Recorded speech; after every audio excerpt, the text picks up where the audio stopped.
like, it's funny you make the comment about cash, right? I hosted a poker game last week at my house, and there was 8 people, and 6 of them did not have cash. Didn't bring I'm it, like, yeah. Wow. guys, and so they all Venmo'd, and I Venmo'd you, yeah, exactly. cash, but I was like, what do we? And then, but that's what you think about, like, the movement is away from cash. 100%. 100%. Yeah. We say it all the time on this podcast. Payments has become the center of the universe, right? Is what 100%. Chris Dryden always says. You can't run a business in 2025 unless you're taking credit card payments, pretty much. And you can't really run it that effectively unless you're thinking about all the things. Just going and signing up with whomever out there, that's not the best route because, there's a new settlement coming down came down that says that, the rates are going down. Certain cards you can reject giving them. Mm-hmm. But if you're on just a regular payment processing thing where you're getting, flat 3-4%, that's not going to affect you. If you're on the only merchants that will be affected by the new settlement is if you're on interchange plus pricing. And in that case, you're going, I'm not taking rewards cards anymore.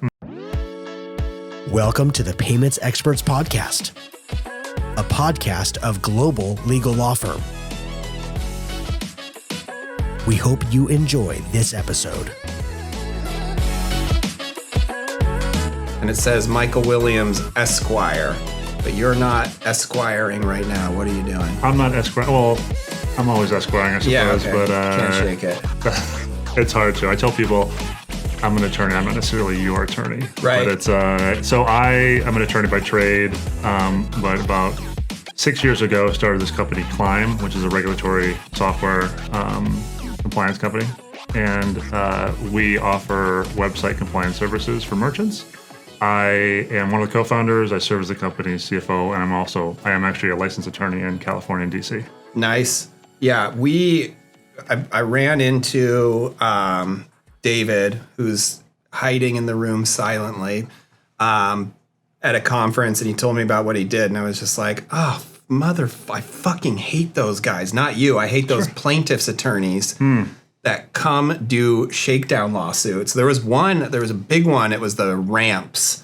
And I think he actually ended up getting disbarred because he did like 200,000 of them. Sure. And it's just a shakedown. And, the website one is, number one, like if you're blind and trying to use my website, like that seems really hard. But anyways, it's just shakedown. Like I can't imagine there's actually any legitimate person that was seriously upset because they couldn't read a website because they were partially and were like, I want money from them. There's definitely that big aspect of it. So just to kind of expand on your point. So the Americans with Disabilities Act was started about 3 decades ago, right? And the first 30 years of its enforcement, it basically allows or just trying to facilitate equal access or reasonable accommodation for those with disabilities to access public goods and services. So, right, the classic example is you're a restaurant, you have a bathroom stall, it's not wide enough to accommodate a wheelchair. Right. That's an in-person ADA violation, and a private attorney can actually sue you to enforce that, right? Yeah. A lot of those are also nuisance lawsuits. Like they can provide some good, but it created a challenge for merchants in the physical world. Most of that action has moved online in the last 5 years, right? So last year there was an estimated 250,000 of these online accessibility lawsuits initiated. Right. Average settlement's $20,000, so there's an estimated $5 billion. Right. Of these, nuisance lawsuits filed Shakedown lawsuits, yeah. Exactly. As we kind of talked off camera, there's a reason why there's a lot of attorneys' jokes out there. Yeah, well, exactly. No, I mean, I've always said it, plaintiffs' attorneys, just scum of the earth.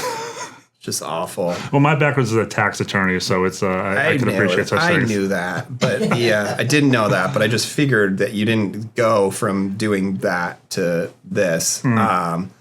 I say that because we have some class actions, but ours are we're fighting the good fight. We're not fighting the shakedown fight. I remember with the TCPA was a big thing, and you can't record phone calls because from where we're representing ISOs, they were all recording calls and they're listening in on their customer service people because they got to make sure they're not saying crazy shit to people on the phone.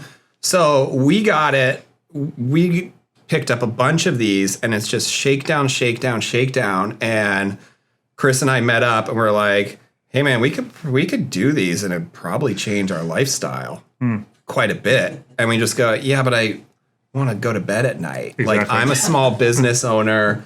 I don't want to be, attacking my own people, my own kind or whatever. So, our class actions are against really bad people. Well, like it's Visa. It's great that you mentioned that, right? Because that now has also moved online, where it used to be the case that they're basically trying to prosecute those under like state wiretapping laws. Right. If you have a chat bot on your website now, there's a lot of ambulance chasing attorneys that are suing merchants for recording chatbot conversations. So if you ask for someone's name, or you ask for their phone number or their email address, like that can all fall under state wiretapping laws. If you're typing it in. If you're typing it in. So you're typing it in, and you can say, I didn't think anybody would be listening to this. Exactly. And so but you're typing it. Like, you are typing it. I don't expect anybody to respond. So it's, again, not to get in the weeds, but it's, as you know, it's like a two-party consent state law. Right. And so if you're in one of those states where there is the requirement to let someone know that you're recording that, or that you're documenting that, which functionally all of those chatbots are, then you could be subject to state wiretapping laws. So that's another thing that, That's wild. Climb is here to help resolve. Yeah, so your chatbot has to say, oh, by the way, I'm actually listening to you. Exactly. Yeah, that's funny. The attorneys are very creative, so. Yeah, they're awful. I don't want to say this is a world that attorneys created, but You're not wrong. Yeah, well, and then the bad attorneys, then you need good attorneys. right. So it's like, let the, there's mice loose, unleash the eagle, and then the puma has to eat the eagles and all of that. So we're the eagles, though. Love it. Yeah. So tell us, so here's the horror story. Mm-hmm. You're sitting there, you've got a business, you get a draft complaint and a demand letter that says, we're suing you for hundreds of thousands of dollars. If you've never been through this, you have a heart attack, you book your flights to the, islands, you convert all your money to Bitcoin, and then you get in touch with an attorney who says, oh, hey, calm down. You're probably going to pay these guys, I always start high. You might have to pay them $25,000. And then I usually get people out around, 7, 12K or whatever. But still, even that emotional roller coaster of getting that is just horrible. And you're running a business, and most people aren't running. I mean, even if you're running a website business, running the website's not your business. Running the business is selling your stuff or giving your services. So I always, when our clients, the first one of these defended, I go, oh my gosh, we have to get this service. And so when David talked to me, he's like, hey man, you should probably get on your website. I was like, I'm pretty sure we have it already. I'm not an idiot. And then he told me I was an idiot. So, well, not anymore. Yeah, not anymore. Now I'm not. So tell us more. How does the program work? Sure. Because this is a no-brainer. Every business should do this. You're reducing what I think is inevitable. Yeah. Because these guys they'll come. They'll find you eventually. That's right. Let me take a step back here and just Okay. kind of talk a little bit more broadly about what Climb is and what it does, that sort of thing. So 2018, why it exists, right? So 2018, I was a CFO of a travel management company based in Beverly Hills, right? So even though we're based in California, we had customers and we did events in Europe, right? And 2018 is the year that GDPR came online. So for those who don't know, GDPR is the world's first modern data privacy law, right? So it kind of governed how merchants could collect, store, and process personal data, Right. So even though we're based in Beverly Hills, because we had that European connection, we had to get compliant with GDPR. We hired a consulting firm. We paid them $100,000. And the day after a consulting engagement ended, we found ourselves out of compliance. Oh, Right. So that's a challenge. So that's the light bulb moment for Climb. We basically said, okay, there's not that many merchants out there that can write a check for $100,000 to comply with one regulation. And if you're out of compliance on day 2, why would you ever bother? sure. So we set out initially to build a scalable, flexible, and cost-effective solution around privacy, right? And so we did that for the first few years. But then you're right, the feedback that we got was like, hey, that's great, but what else can you guys do for us? Well, I've got something immediate Yeah. because you're, the privacy violations, you're being, oh, you're compliant with every law in the world. Congratulations. So, but it's one of those things is, what we always say is like, don't wait to call us. Yeah. In our business, we're going compliance and, payments and all of that. We're going, if you like, I'll get it all the time. I was like, even existing clients, like, why didn't you run this by me real quick first? Because now you have to pay me so much money to defend this lawsuit. Yeah. So we're trying to take an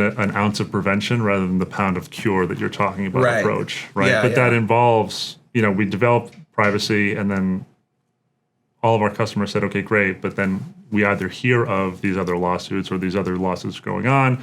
How can you help us? So then we build out the accessibility module that we just talked about. We build out a wiretapping module that we just talked about. If you are a higher risk merchant, we have solutions around, figuring out if people are trying to access your website from states where they can't, right? If you're selling CBD, and someone's using a VPN to try to access your website from a state that doesn't allow that, we have a solution for that. Which is now all of them coming up that we just... Yeah. So we're trying to, so basically what we've done is we've taken a horizontal approach to compliance, and we've built out an all-in-one online regulatory compliance solution. Yeah. And it's great. And it's mostly set it and forget it, right?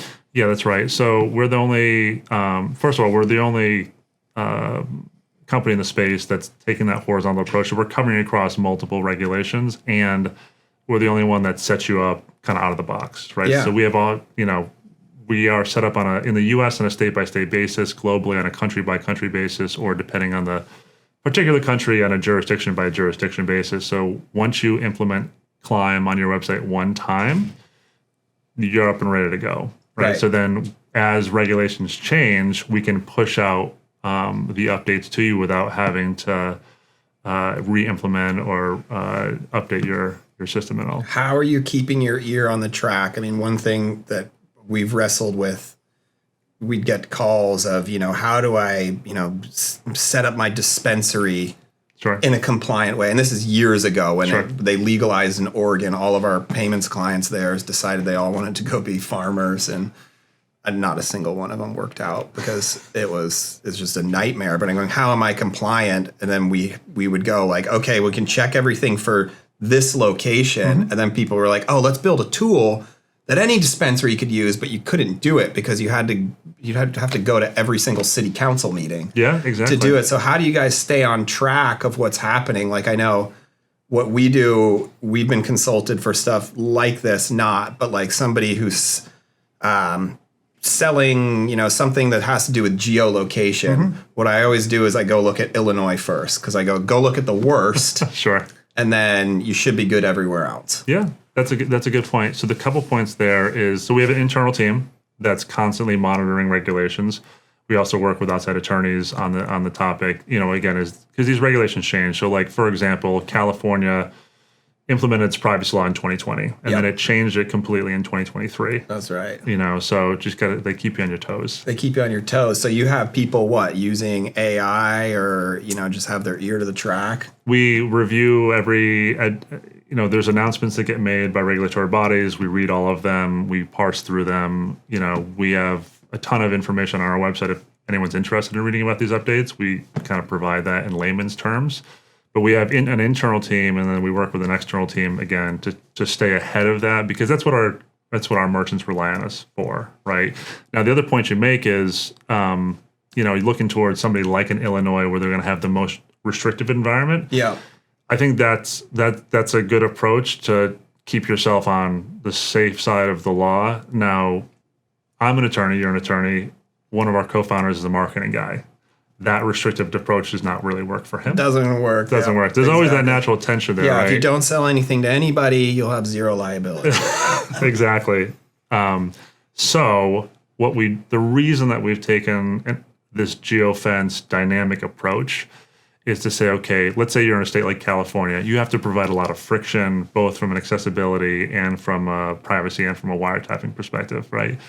If you're in Alabama, you can provide a lot less friction on a merchant's website. That's a really good point. Yeah. Yeah. You don't want to lock people up unnecessarily. Exactly. Because even if they're not an e-com merchant, the brand engagement that they lose by having a too of much of a friction on their website is significant, right? So you want to make the marketing people happy while also keeping the attorneys happy. So that's that needle that we're always trying to thread. Yeah, that's great. Because I mean, our approach is when we're approached with something like this, is we have to go the most restrictive. And I'm going, well, I can do it state by state, but it's going to cost you $500,000. So exactly. No thanks. Yeah, and by the time I get done on state 50, I'm going to go back because it changed. Exactly. And again, if merchants are not able to keep up with that, and so this is why we're specializing in staying on top of these regulations on merchants' behalf. And again, if those things change, we'll alert our merchants that they've changed and we'll push out the solution. And we're also constantly monitoring the merchant's website. So like, for example, we have this thing that we internally call real-time compliance. So we're scanning the merchant's website continuously. So if it changes, if they add something that they maybe are not supposed to, that we can identify that and we can kind of alert them to like, hey, this is not categorized correctly, or this needs to be removed, or things like that. Yeah, I mean, I look at it because the world we live in, we hear about. As far as I'm concerned, anytime two people do business together, it goes horrible because that is 100% of the businesses that come in our door having a dispute. And I'm doing a little bit of hyperbole because we also do a lot of compliance work and have people, running copacetic businesses. But we hear the worst of it. Yeah. So it's like, what is it? The guy who's like the insurance adjuster, he's just like, you're dead. Everybody, if you don't put a seatbelt on, you're toast. But I go, kind of like putting a seatbelt on, this is a no-brainer because when these things happen, it can totally fucking ruin your whole business. Yeah. You can be out of business because of this, and it's a, a couple $100 a month or whatever you guys are charging. I'm going, this is a no-brainer. Yeah. Especially even startups, because I'm going, if you start, like we see a lot of guys, they start off an ISO and right out the gates they get sued. Sure. Then it takes them an extra 8-9 months just to get going because their sales budget, part of it's coming to me. That's right. And that's, again, we're trying to implement an ounce of prevention rather than the pound of cure, right? Yeah. The other part about this is the scalability of these plaintiffs' attorneys that are now filing these nuisance lawsuits, right? Like in the physical world, you could walk into a restaurant, 50 restaurants a day, right? Maybe. You can scan 1,000 websites a day if you're an attorney, maybe more. You could probably get a bot to go scan all of these and to kick out the complaints and to find the emails and send them out. That's right. And oftentimes, even with the merchants that are trying to take the approach of being compliant, oftentimes, again, to your point, these laws change so frequently, they have a business to run, right? And so they're not staying on top of the laws and like as much as they need to. And so when they can't do that, we like to be the outsourced solution for them. And also, the pricing you mentioned is more of our retail pricing. And when we're working in this space, we offer a ton of price compression for both our ISO partners and their merchants. Yeah, great. And so they're even able to obtain the solution for much cheaper than retail. Michael, tell us how you got involved in the payment space. It's a good question. So it's a good question because you thought of it, actually, by the way. It's all good. You're not wrong. So 4 years ago, I did not know the payments industry existed. I, like a lot of other people, probably 95% of Americans, way more than that. Oh, 99. Sure. I'm being conservative here. Yeah. Okay. Thought that you would go into a restaurant, swipe your credit card, and Visa takes 3%, right, or whatever they take. And then Dave Landis, who's our chief revenue officer, joined us about 4 years ago from the company G2, which offers website monitoring services. And has done so for a long time. He joined us and just completely opened, I think they call it red pilling, but opened my eyes to what was from the Matrix. Yeah, exactly. I've never heard that before. Oh, yeah. I knew what you're talking about right away. Yeah, of course. That's it. So basically, he opened my eyes to this particular industry, and I think it's a fascinating space. But without Dave, I wouldn't know it existed. Well, yeah, I mean, it's every single business in the world. Yeah. I mean, maybe there's still some cash. We went to a bar the other day that was cash only, but they had an ATM there, so they're still involved, kind of. But yeah, I mean, that's what, we were talking offline of, you guys don't have competition. You certainly don't have any competition in the payment space. Mm-hmm. But we say the same thing is, we don't really have competition. People are always like, oh, aren't you worried about, you guys are just giving information away for free. We're like, give it away. We don't have competitors. Now, there's other lawyers, but there's not enough payments lawyers. And they're definitely not as amazing as we are. Yeah. They probably don't even come close. James, you've been doing this almost 20 years now. Yeah. Yeah. I was going to say, Dave has about 20 years of experience. Well, it's funny you make the comment about cash, right? I hosted a poker game last week at my house, and there was 8 people, and 6 of them did not have cash. I'm like, guys, and so they all Venmo'd, and I Venmo'd you, exactly. cash, but I was like, what do we? And then, but that's what you think about, like, the movement is away from cash. 100%. 100%. Yeah. We say it all the time on this podcast. Payments has become the center of the universe, right? Is what 100%. Chris Dryden always says. You can't run a business in 2025 unless you're taking credit card payments, pretty much. And you can't really run it that effectively unless you're thinking about all the things. Just going and signing up with whomever out there, that's not the best route because, there's a new settlement coming down came down that says that, the rates are going down. Certain cards you can reject giving them. Mm-hmm. But if you're on just a regular payment processing thing where you're getting, flat 3-4%, that's not going to affect you. If you're on, the only merchants that will be affected by the new settlement is if you're on interchange plus pricing. And in that case, you're going, I'm not taking rewards cards anymore, which is hard to do too. I mean, how are they going to do that? It'd be like, what do you got there? No, put that away. Right. Like if you're at a restaurant, the ones that are hardest hit. Like, sorry, sir, we're not taking your American Express card. And he's going to be like, what? Well, also, it may not even, I've gotten my Amex rejected before at restaurants, but now it's like, well, Chase Sapphire versus something else. It's the same logo, but a different rewards program. I think it's going to create a lot of chaos because, again, most consumers have no idea that this all exists. Right. Yeah, exactly. No, but they love using their rewards card. I mean, we use ours for everything. So, and it's on my phone, too. So what if I tap my phone, they're going to go, nope.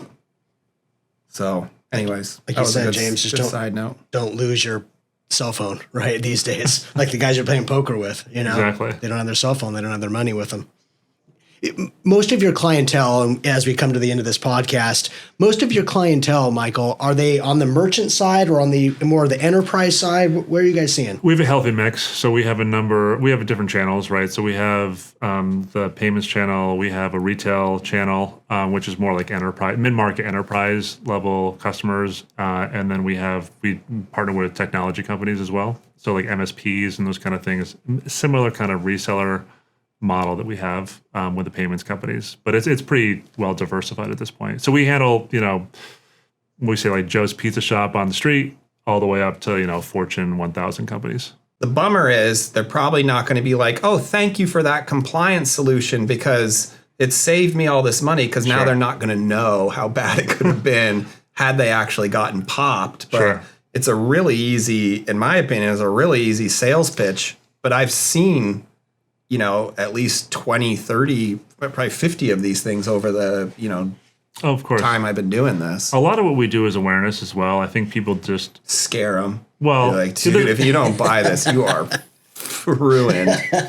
So there's a carrot and a stick, right? So there's the stick is try to help your merchants avoid getting sued. Right. The carrot is if you have an inaccessible website, there's a study that was done last year that merchants that are transacting online are missing out on billions of dollars a year. Like then the estimate last year was $7 billion that merchants are missing out on from having inaccessible websites. Is that real? That's, I don't do the So who's trying to do the stuff? Who can't access the web? I think people with vision impairments or if there's it's mostly vision impairment, but if there's people who get confused by a website, they can also have a challenge with it. No, I think even if you're not an e-com merchant, let's say someone goes to your restaurant website and Yeah. they can't see your menu or it's inaccessible in some Not way. going there. You're right. You're missing out on the brand engagement as well. So it's for the e-com merchants or those that are transacting online, you're missing out on the volume potentially. And then for the non-e-com merchants, you're missing out on some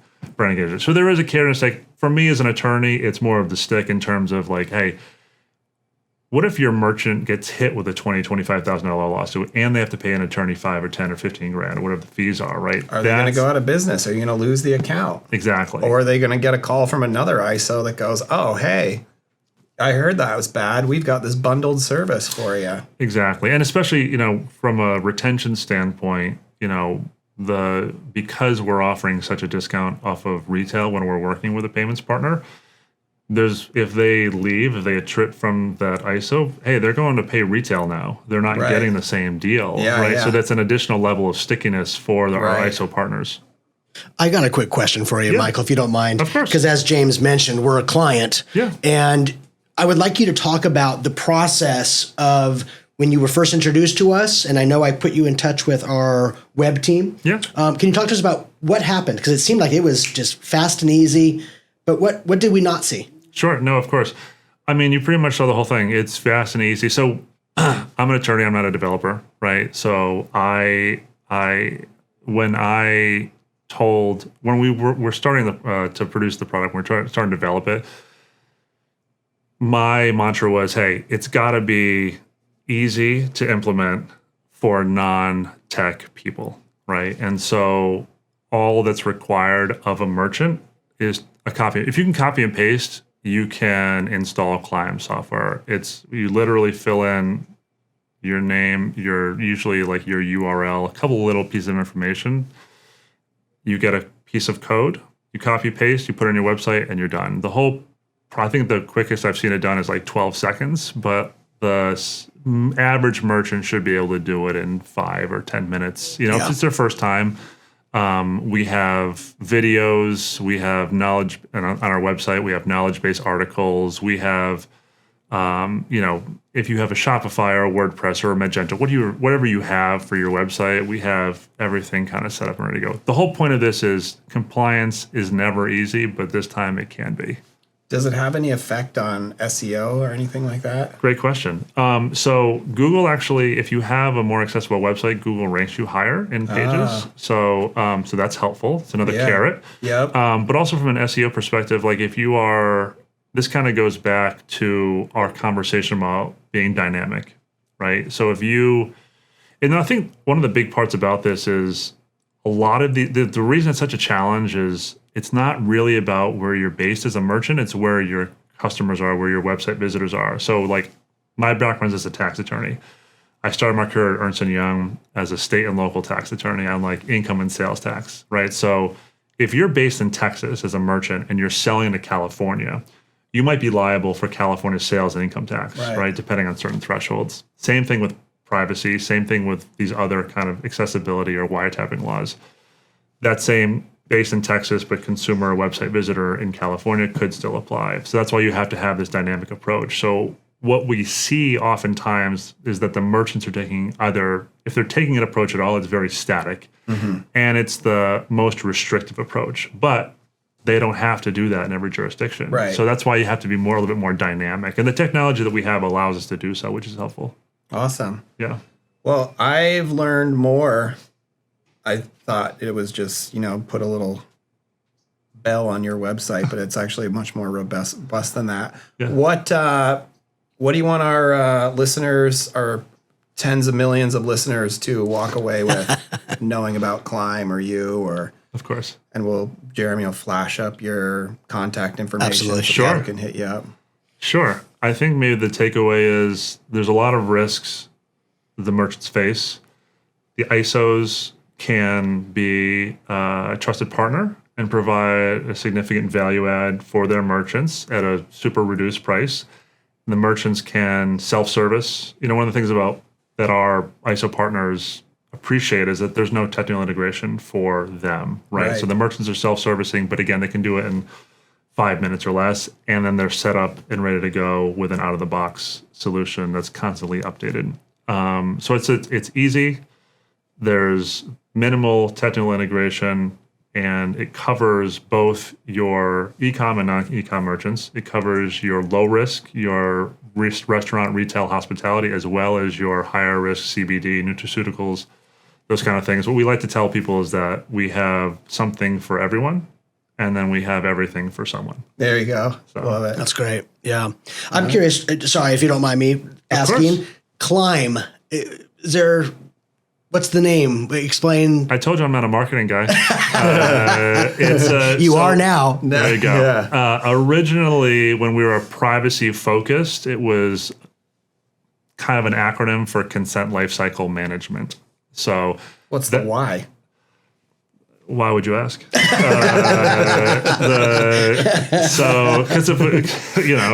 it's Spanish for and. Yeah, exactly. Exactly, because that would be CLM, and that wouldn't work. So, but that was the original intent, and then again, it's interesting how businesses evolve, and we were iterating, and we just said, okay, let's now become this take a more horizontal approach and cover this broad spectrum of services, which made total sense intuitively to me. It's like, hey, one solution, one system to, learn, or, if you want to get really deep in the weeds on Climb. The other part about it, Climb is super easy out of the box for small merchants, and then for enterprise merchants, if they want, they can customize it pretty much however they want. So if you have an enterprise level merchant, it also works for them. So that was part of the point, is it's got to be scalable for SMBs and also for enterprise.